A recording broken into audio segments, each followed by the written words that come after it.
오늘 8번째 시간이고요. 그리고 다음 2주가 끝나면 이제 주기도문 강해가 끝이 납니다. 아마 주기도문 강해를 10번 정도 설교한 사람은 그렇게 많지는 않는 것 같아요. 이렇게 방송들을 제가 한번 찾아봐도. 그래도 하나님 은혜 주셔서 이 말씀을 잘 전할 수 있도록 주심을 감사하고, 아마 주기도문 강해가 끝나면 구약의 이제 본문 중에 또 하나를 택해서 말씀을 또 강해로 전하고자 합니다. 오늘 제목은 이제 거룩한 자기 불신이라는 제목으로 말씀을 전하고자 합니다. 제목이 사실은 좀 이 시대가 요청하는 방향성이라는 조금 맞지 않는 부분이죠. 자기 불신을 하라는 게 어쩌면 이 시대를 살아가는 사람들에게는 좀 받아들이기 힘든 부분이죠. 자기를 불신하라. 그 앞에 거룩한 자기 불신한 제목을 가지고 말씀을 전하고자 합니다. 현대 사회를 살아갈 때 제가 뉴스를 보다가 좀 충격적인 뉴스를 하나를 봤어요. 그게 뭐냐면 이제 스탠퍼드 대학의 컴공, 우리 지용이 직격탄을 지금 맞고 있죠. 스탠퍼드 대학의 컴공학과가 작년에 취업을 보면 특히 주니어 이제 그 개발자들은 취업이 굉장히 어려운 상황이라는 게 이제 뉴스로 나타났던 거죠. 사실은 스탠퍼드 대학은 이미 아이비리그 대학에 들어가 있었고, 컴공으로 이야기하면 전 세계에서 5번째 안은 들어가는 가장 유명한 대학 중에 하나인 대학이 이런 뉴스가 제가 보면서 약간 충격이었어요. 이게 어떻게 가능할까? 그 이유 중에 하나가 이제 AI 시대가 와서 이제 컴공에 어려운 부분들이 있는 거죠. 그래서 스탠퍼드 대학은 또 뉴스를 보니까 그 수업 방식을 바꿨더라고요. 이제 코딩 위주에서 이제 앱을 어떻게 더 하면 작성을 운영을 할지 이제 교육 방법이 바뀐 거죠. 그래서 이제 현장에 필요한 교육들을 이제 하는데, 이게 무엇을 의미하냐면 이제 불확실한 미래가 찾아온 거예요.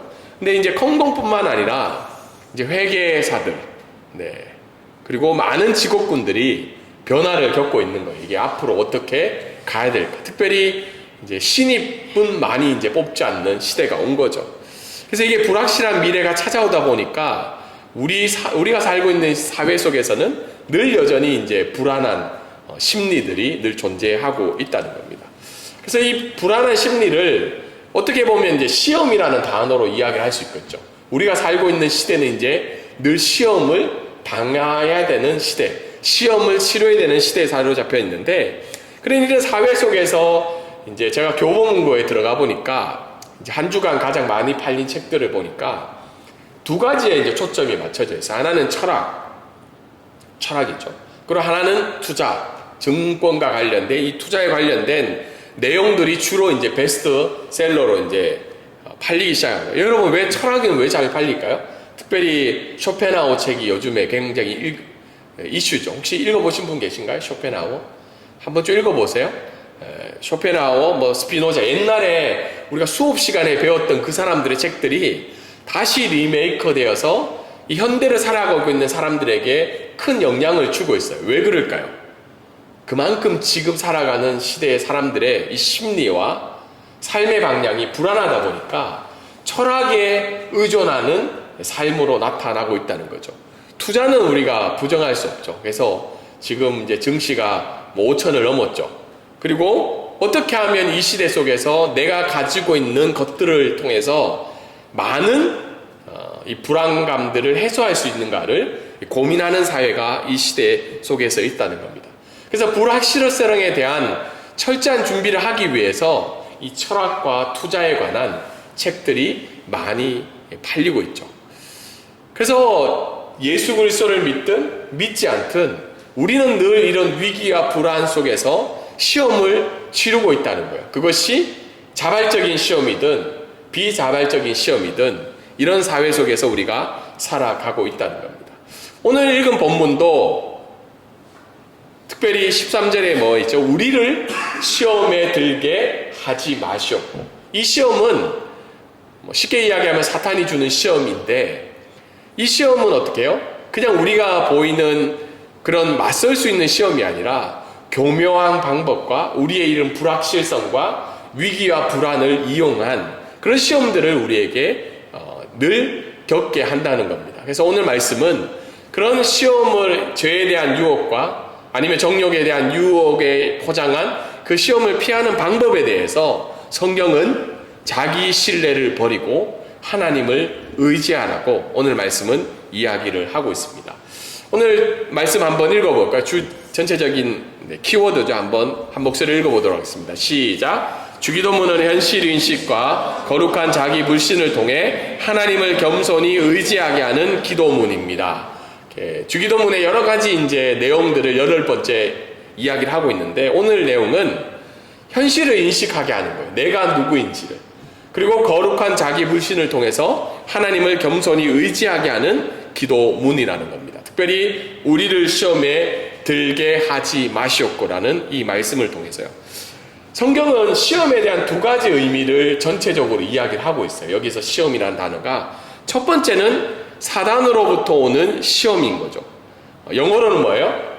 temptation이죠. 유혹. 이 시험이라는 단어인데 쉽게는 유혹이죠. 죄에 넘어뜨리게 하기 위해서 우리를 늘 유혹하는 누군가가 있고, 그것을 통해서 우리는 늘 넘어지게 되어 있다는 거죠. 성경의 대표적인 인물이 요셉이죠. 요셉이 시험이 어떻게 빠져요? 보디발의 아내를 통해서 유혹을 당하잖아요. 성적인 유혹도 있고 또 자기 미래에 대한 유혹들이 찾아오죠. 근데 그 유혹 앞에 요셉은 피하는 상황을 보게 됩니다. 예수님도 동일하게 시험을 당하셨죠. 금식하고 계실 때 어떻게 해요? 3가지의 유혹을 당하죠. 사단으로부터 먹을 거와 그 다음에 권력과 여러 가지 모든 것들을 통해서 예수님도 시험을 당하죠. 이게 유혹이라는 겁니다. 2번째 성경에서 이야기하는 시험은 하나님으로부터 오는 테스트를 이야기합니다. 이건 다 알고 있는 내용이죠. 그걸 성경에서는 연단이라고 해요. 연단. 우리가 하나님으로부터 오는 그 테스트를 통과함으로 말미암아 어떻게 해요? 하나님의 선을 이루어가는 거죠. 깨닫고 변화되어서. 그래서 아브라함은 어떻게 해요? 시험을 당하게 되죠. 하나님으로부터. 어떤 시험을 당하게 되나요? 자기의 아들 이삭을 바치라는 시험을 당하게 돼요. 사실은 세상 사람들이 보기에는 완전 미친 신인 거죠. 우리가 생각할 수 없는, 어떻게 신이 내가 가장 사랑하는 것을 바치라고 할까? 근데 그 테스트를 한 이유가 뭐예요? 너의 안정과 피난처와 너의 삶의 행복의 근원이 누구냐는 것을 하나님이 알기를 원하셨던 거죠. 제가 아브라함의 일생을 30번 정도를 설교했어요. 유튜브 거기 우리 교회에 나와 있는데, 하나님이 그 이삭을 통해서 하나님 보여주시고 하는 것은 너의 생명의 근원과 행복의 근원은 나에게 있기를 원하는 거라고 믿게 해주기 위해서 이삭을 줬는데, 아브라함은 어떻게 해요? 이삭을 얻자마자 하나님의 언약을 잊어버리고 그 이삭과 10여 년 동안 행복한 삶을 살게 되었다는 거죠. 그래서 이런 하나님으로부터 오는 연단을 받게 되는 겁니다. 오늘 이 전체적인 말씀을 통해서 우리가 알 수 있는 것은, 첫 번째는 시험 없는 인생이 없다는 거예요. 시험 없는 신앙은 없다는 겁니다. 고린도전서 10장 12절에 보면 사도 바울은 이렇게 이야기해요. 그런즉 선줄로 생각하는 자는 넘어질까 조심하라. 연초에 필립 얀시의 그런 안타까운 소식도 있었고, 한국교회의 좀 대표적인 목사님이 언론에 이슈가 되었죠. 그게 바로 40억 그 아들 개척금이었죠. 우리는 배우를 잘 몰라요. 그 사건이 어떻게 이루어지고. 그런데 이제 한편 마음에는 정말 시험 없는 인생, 시험 없는 신앙은 없구나. 저분도 어쩌면 잘못된 판단 속에서 시험을 받고 계시구나라는 생각을 한번 해보게 되었다는 겁니다. 근데 많은 사람들이 특별히 신앙생활을 오래 할수록 내 삶이 평안하거나 내 삶의 만족감이 찾아올 때 우리가 조심해야 될 것은 뭐냐면, 내가 안전하다는 거예요. 나는 괜찮다는 거죠. 나는 시험에 지금 벗어나 있고 내 삶은 하나님께로부터 늘 바로 서 있다는 그런 괜찮다라는 신앙이 우리에게 찾아올 때라는 거예요. 그런데 그렇지 않다는 거죠. 그런 마음이 들 때는 늘 우리 속에 뭐가 있다는 거예요? 내재하는 죄가 언제든지 우리의 삶을 뒤덮으려는 그 기회를 엿보고 있다는 겁니다. 근데 이 말씀을 우리가 살고 있는 시대에 보면 우리 이 시대는 너무 자기 신뢰가 많은 시대예요. 자기 신뢰. 혹시 만나본 중에 나는 부족하다라고 이야기하시는 분 만나보신 적 있나요? 나는 부족하고 나는 아는 게 좀 부족해가지고 나는 좀 누구를 의지해야 돼. 아니죠. 요즘 시대는 특별히 챗 GPT와 제미나이가 나온 이후에는 누구를 의지하지 않아요. 딱 그래도 저희 교회는 설교 시간에 그걸 키는 분이 없잖아요. 요즘 한국 교회, 태국 교회도 목사님 말씀하잖아요. 그럼 성경을 막 해석하면 그 제미나이를 통해서 바로 들어갑니다. 이 본문의 해석이 맞는지 안 맞는지. 그만큼 어떻게 해요? 자기를 신뢰하고 자기 긍정의 과잉의 시대를 살아갈 수 있는 요건들이 너무 많은 거예요. 근데 오늘 찬양의 고백처럼 하나님 내가 연약합니다, 부족합니다를 지지해주는 시대가 아니라는 거죠. 근데 오늘 성경은 어떻게 해요? 너는 부족하다는 거예요. 너는 언제든지 넘어질 수 있는 인생을 살고 있다는 것을 오늘 본문은 이야기를 해주고 있습니다. 근데 가끔 사람들은 이 시험에 대해서요, 내가 어떤 성장할 수 있고 내가 개발될 수 있는 소풍과 같은 여행지를 갖는 느낌을 가질 때가 있다는 거예요. 다르게 얘기해서 우리가 혹시 다른 나라 가보신 적 있으시죠? 다른 나라에 가보면 어떻게 해요? 처음엔 좀 낯설잖아요. 뭐 유심도 요즘 근데 뭐 이심 이게 연결이 너무 편해가지고 다 되잖아요. 근데 낯선 상황에서 어떻게 해요? 교통수단이나 그 호텔이나 여행지를 갈 때마다 긴장감이 있잖아요. 근데 그 긴장감을 어떻게 해요? 뭔가 적응을 하기 위한 긴장감이고 며칠이 지나면 그것이 어떻게 해요? 꼭 소풍이 온 듯한 느낌을 받을 때가 있다는 겁니다.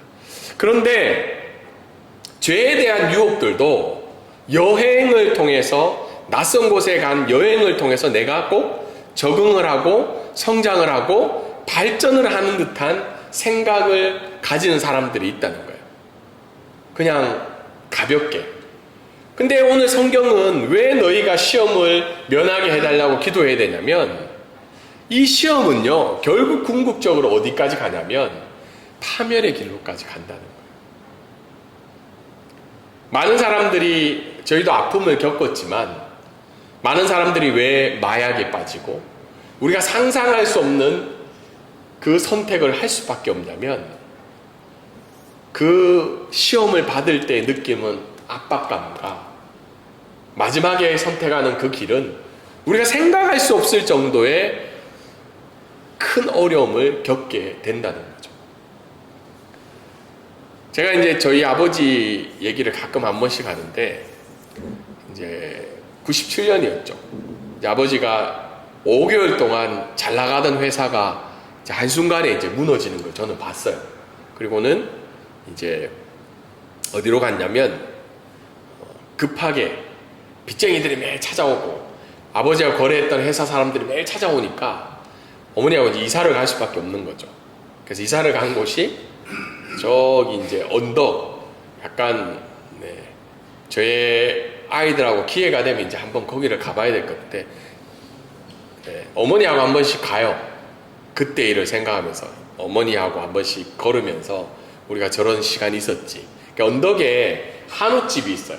근데 한옥집에 이제 화장실은 안 하고 한 4집이 같이 살았어요. 그래서 문 앞에 방이 있고 중간에 방이 있고 좀 좋은 방에 사는 사람들이 사는 집이 있었어요. 그래서 제가 98년도에 그 집으로 이사를 간 거죠. 근데 아버지의 그때 모습을 아직도 기억이 나요. 아버지가 거의 3년 동안 제정신이 아니셨어요. 매일 늦게 오고 몰래 오고 왜냐하면 올 때마다 그런 어려움들을 겪어야 되니까. 근데 그때 저는 이제 아버지의 그 압박감을 보게 된 거죠. 매일매일 겪어야 되는 그 압박감. 그리고 결국은 저희 아버지가 그렇게 된 이유 중에 하나는 뭐 여러 가지 이유가 있지만 사업을 무리하게 확장했던 그런 욕심도 있으셨던 것 같아요. 지금 생각해 보면. 그래서 어쨌든 그런 시험에 대해서 누구나 할 것 없이 맞닿게 된다는 겁니다.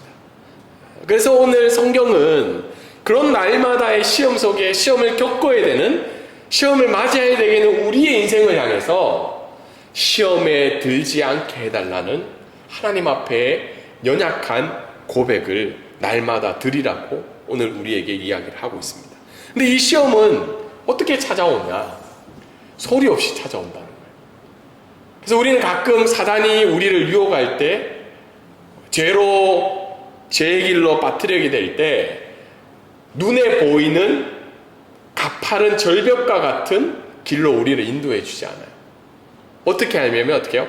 서서히 젖어들게끔 밋밋하고 완만한 비탈기 같은 유혹으로 우리를 찾아오게 된다는 겁니다. 그래서 오늘 제가 적어놨는데, 그게 어떻게 적용이 되냐면, 가끔 우리는 거룩한 분노를 해요. 이건 틀리지 않았나, 하나님이 기뻐하시지 않는다. 근데 결국은 어떻게 해요? 그것이 죄의 유혹에 빠져서 다툼으로 나가게 되는 거예요. 처음에는 어떻게 해요? 하나님의 거룩을 위해서 얘기했는데 결론은 어떻게 해요? 나의 정당함을 주장하기 위한 다툼으로 가 있는 거예요. 필요한 심도 게으름으로 바뀌게 되고, 정당한 요구도 어떻게 해요? 이기적인 고집으로 나타난다는 거죠. 예배는 어떨까요? 예배도 서서히 어떻게 해요? 형식적인 의무로 가게 되는 거죠. 근데 우리는 계속해서 이것을 정당화하는 거예요. 시작은 어떻게 해요? 분명 바르게 시작했을지라도 점점 재해 시험에 소리 없이 찾아오는 이 부분에 대해서 젖어들 때마다 이런 현실이 나타나는 거죠. 도덕적 타협이 어떻게 해요? 이건 지혜로운 거야. 이거 세상을 살아가는 지혜지. 관계의 분열이 어떻게 해요? 정당한 의견의 차이라고 받아들이고, 안정적인 삶이 어떻게 해요? 결국은 하나님을 향한 영적인 갈망이 없음으로 나타나는 우리의 상태가 나타난다는 겁니다. 그래서 여러분 앞에 너무 안정적이야, 내 삶은 너무 안정적이고 변화가 없어, 그 결과가 어떻게 나올까요? 영적인 갈망이 없고 하나님을 붙들고자 하는 마음이 없는 상태로 나타난다는 겁니다. 그래서 사탄이 주는 시험은 과격하고 우리 눈에 보이기에 위협적이고 두려움으로 찾아오는 것이 아니라 서서히 하나님을 떠나게 하고 그 욕심을 따라 살아가게 하는 그런 형태로 우리에게 찾아온다는 겁니다. 그럼 사탄의 시험에 빠졌다는 증거가 뭘까? 그건 바로 고립이에요, 고립. 죄는 은밀함을 참 좋아하죠. 사실은 우리가 사람들 많이 있는 자리에서 죄를 짓는 분 계신가요? 그거는 정신적으로 문제가 있거나 정상적이지 않는 사람이죠. 우리의 죄를 우리가 조명해 보면 대부분은 어떻게 해요? 남이 보이지 않는 자리에서 나의 내면이든 사람들과 떨어져 있던 죄를 좋아하게 된다는 거죠. 아담과 하와가 죄를 처음에 지었을 때 어떻게 죄를 지었을까요? 막 사단이 하나님 앞에서 여러 사람이 있는 자리에서 막 큰 소리를 얘기하며 죄를 짓게 했을까? 아니죠. 조용히 찾아와서 죄를 짓죠. 그러면 아담과 하와가 어떻게 해요? 떳떳하게 죄를 짓나요? 아니죠. 죄를 짓고 난 다음에 몰래 먹고 난 다음에 자기 몸을 가리면서 하나님으로부터 떨어지게 되죠. 죄는 우리가 공동체와 하나님으로부터 떨어져 있을 때 가장 강력한 힘을 비치게 된다는 겁니다. 그래서 여러분 마음 가운데 저도 가끔 그럴 때가 있어요. 혼자 있고 싶을 때가 있어요. 그때 제가 혼자 있고 싶을 때 언제 많이 있냐면 여기 우리 아이들이 있지만 우리 아이들로 인해서 뚜껑이 엄청 열렸을 때, 그래서 아이들도 알아요. 아빠가 몰래 조용히 저 방에 들어가서 혼자 동굴에 들어가 있을 때. 근데 그런 기간이 길면 어떻게 돼요? 저도 시험에 빠졌다는 증거로 나타나고 있죠. 그래서 교회는 서로가 영적 공동체가 되어져야 되는 이유 중에 하나가, 그런 시험에 빠질 때 우리가 회복할 수 있는 것은 그 공동체를 통해서 서로 회복이 되어져야 된다는 겁니다. 로마서 12장 15절에 보면 사도 바울은 로마 교회를 향해서 여러 가지 이야기를 해요. 근데 그 중에 하나가 뭐냐면, 즐거워하는 자들과 함께 즐거워하고 슬퍼 우는 자들과 함께 슬퍼 울라라고. 그것이 너희들이 사단의 유혹과 시험에서 빠져나올 수 있는 길이라고 이야기를 하고 있죠. 근데 저도 이 말씀을 준비하면서 우리 교회는 어떤가? 아직은 그 정도까지는 안 가는 것 같아요. 가끔 일주일에 한 번씩 만나고 수요일 날 만나고. 근데 교회가 지금의 현 상태가 어떻든 결국은 교회가 영적 공동체로 가야 되는 건 다른 사람의 기쁨과 즐거움이 나의 기쁨이 되는가? 사실 어렵죠. 한국 사회는 더더욱 어떻게 해요? 슬퍼하며 고난과 어려움에 빠진 교회 공동체 사람들에게 함께 울며 아픔을 나눌 수 있는 그런 공동체가 될 때 교회는 건강하다는 모습을 보여줄 수 있죠. 마지막으로 오늘 말씀을 통해서 알 수 있는 것은, 그러면 우리가 죄의 시험에 빠지지 않는 방법이 뭘까? 첫 번째는 깨어 기도하라는 거예요. 이 말씀은 우리가 많이 들었죠. 여러분, 이 말씀은 들었지만 혹시 매일의 삶들 가운데 깨어 기도하시는 분이 대부분일 거라고 믿지만 그렇지 않다는 걸 알 수가 있죠. 저도 요즘에 이게 습관적으로 이렇게 눈을 뜨면, 예전에는 작년까지만 해도, 작년 초까지만 해도 저는 제 책상으로 많이 갔거든요. 가서 성경을 펴고 이런 영적인 부분들을 하는데, 요즘은 저도 어느 순간 모르게 눈을 뜨면 뭐부터 만질까요? 핸드폰부터 보고 있는 거예요. 그러고는 뭐가 왔는지 확인하고, 잠깐을 놓치면 어디에 세계에 빠지나요? 쇼츠나 릴스나 짧은 영상으로 빠지죠. 그러다 보면 어떻게 해요? 긴장감이 사라지는 거예요. 근데 깨어 기도해야 된다는 말 속에는 뭐가 있냐면, 깨어라는 말은 경계병이라는 거죠. 오늘 제가 아내가 경계병이 뭐냐고 묻는 거예요. 그래서 군대를 안 갔다 온 사람은 잘 모르는구나. 경계병은 병이 아니에요. 어떤 사람은 병으로 생각하는데, 경계병은 뭐예요? 초소 제일 앞에서 적군이 오고 있는지 안 오고 있는지를 바라보고 있는 사람인 거죠. 동일하게 우리의 삶들 가운데 지금 나에게 찾아오는 이 죄의 유혹, 육신의 정욕, 안목의 정욕이 뭔지를 보라는 거예요. 대부분은 볼 수 있을까요? 못 볼까요? 볼 수 있어요.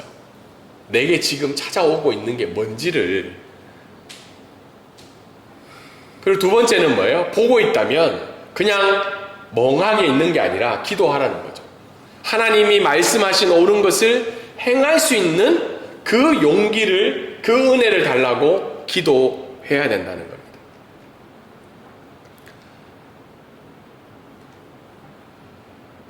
제가 군 면제거든요.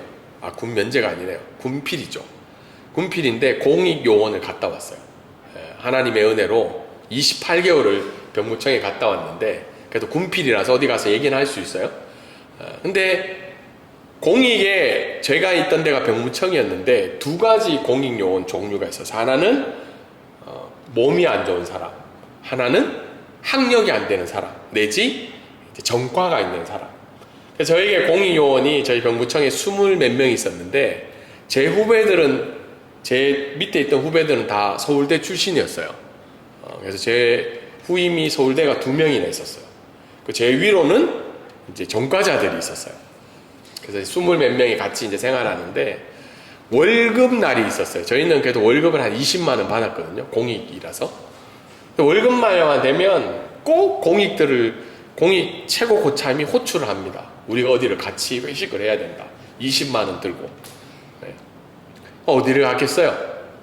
전과자들이 다 나쁜 사람은 아니에요. 제가 만나보니까 괜찮은 사람도 있어요. 이렇게 마음이 따뜻하고. 근데 그 중에 꼭 좋아하는 사람들은 노래방을 가요. 노래방. 그리고 그러면 이제 공부를 열심히 한, 사회적으로 좀 공부를 잘하는 분들은 거부를 할까요? 안 할까요? 똑같아요. 같이 가요. 전과자든 서울대생이든 같이 가요. 그러면 꼭 뭘 할까요? 거기서 좋지 않은 일들을 행하는 거죠. 그러면 이제 저는 늘 그날이 되면 긴장을 해요. 이걸 어떻게 해야 되나? 어떻게 해야 되나? 같이 가기도 힘들 뿐더러 그 자리에 있는 게 너무 힘든 거죠. 제 마음에는. 근데 감사하게 이제 6개월 정도까지는 어쩔 수 없이 끌려가야 돼요. 끌려갔지만 7개월부터는 그래도 감사하게 그 선임들이 저의 신앙을 좀 인정해 주기 시작했어요. 아, 네가 그래도 너의 그 부분 인정해 줄게. 너는 안 와도 된다. 늘 그 월급날이 되면 이제 긴장하게 되는 거죠. 그 일을 겪어야 되니까. 동일하게 우리의 삶의 순간순간에 이런 일들은 늘 찾아오는 걸 우리는 알 수 있다는 거죠. 어떤 분은 야, 내가 내 신앙을 지키려고 좋지 않은 곳에 가서 나는 기도로 이걸 이길 거야. 그거는 굉장히 어리석은 거죠. 그리고 두 번째는 하나님은 피할 길을 반드시 주신다는 믿음을 우리가 가져야 된다는 거예요. 당장 내가 이 시험을 거부함으로 피함으로 말미암아 겪게 되는 불이익과 어려움은 있지만 그럼에도 불구하고 하나님은 여전히 나에게 가장 좋은 길로 나를 도와주시고 인도해 주신다는 믿음을 가져야 된다는 거예요. 제가 아버지 이 일이 겪고 난 다음에 저희 어머니를 볼 때마다 어머니가 할 수 있는 일은 새벽마다 그 언덕에 있는 집에서 100m 떨어져 있는 교회에 가서 기도하는 일밖에 하실 수가 없었어요. 왜냐하면 모든 게 다 무너졌기 때문에. 근데 그때마다 어머니가 위로를 받고 온 것이 뭐냐면 지금도 기억이 나는 것이 하나님이 따라 내가 너의 상황을 다 알고 있다는 거예요. 그래서 어머니가 그 기도를 통해서 날마다 기도함으로 위로를 받고 은혜를 받고 가정을 지키면서 지금까지 오셔서 지금은 그냥 평범한 가정으로 저희가 살 수 있다는 거죠. 경제적인 부분이 어떻든 간에 어머니 마음 가운데는 늘 믿음의 확신이 하나님이 피할 길을 주신다는 확신을 가지고 살아갔다는 거죠. 그리고 시험에 빠지지 않는 방법은 우리가 이미 가진 것에 대한 감사를 하라는 거예요. 다르게 이야기해서 하나님이 우리와 함께 하신다는 그 믿음으로 우리가 살아가라는 거예요. 가끔 저에게도 물어요. 목사님, 은퇴 준비는 어떻게 하고 계시나요? 요즘 이제 50대 고민도 그거죠. 이제 60이 넘고 70이 넘으면 뭘 준비하고 있는지. 물론 뭐 대부분은 준비를 잘 못하는 것 같아요. 지금 현재도 살아가고 힘지 않을까. 근데 가끔 우리는 잊어버릴 때가 있어요. 하나님이 우리와 이미 함께 하시고 그 하나님의 손이 우리를 붙들고 있다는 그 믿음의 확신을 가질 때 우리는 시험에 빠지지 않을 수 있다는 겁니다. 마지막으로 시험에 빠지지 않는 방법은 날마다 우리는 거룩한 자기 불신을 하나님 앞에 고백해야 된다는 거예요. 하나님, 어떻게 해요? 나는 연약합니다. 나는 내 삶을 지탱할 수 있는 힘이 없습니다. 나는 내 삶조차 지금 이끌어 갈 수 없습니다. 하나님, 나를 도와주시고 인도하시고 성령 하나님 오늘 나와 함께 해달라는 거룩한 자기 불신의 고백이 하나님 앞에 드려질 때 우리는 시험에 빠지지 않을 수 있다는 겁니다. 말씀을 적용해 보면 날마다 우리의 삶에는 죄의 유혹과 시험이 찾아온다는 거예요. 피할 수 있는 인생이 없어요. 그렇기 때문에 우리는 깨어 기도하며 거룩한 자기 불신을 통해서 하나님을 철저히 의지하는 저와 여러분이 되기를 주님의 이름으로 소망합니다. 또한 광곡 브리지교회와 믿음의 각 가정들이 믿음의 공동체가 되게 하여 주셔서 정말 어려움이 찾아올 때마다 슬퍼할 수 없는 그 상황이 찾아올 때마다 서로를 지켜줄 수 있는 영적 공동체가 되기를 주님의 이름으로 소망합니다.